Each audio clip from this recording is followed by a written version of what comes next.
Hi there, Izzy from Digital Goja Showrooms.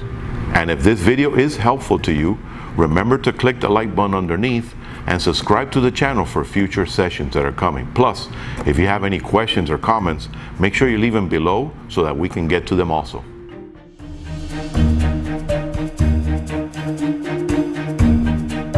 Here's a very popular question. Can I use my live view for video while depressing the shutter button to activate the video?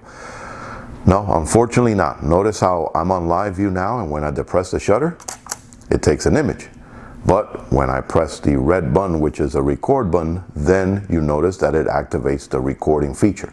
But you do have the capability of shooting a snapshot in between while you're doing your recording, and it'll still continue to record. But this is still the main button that you have to activate to do your full HD video.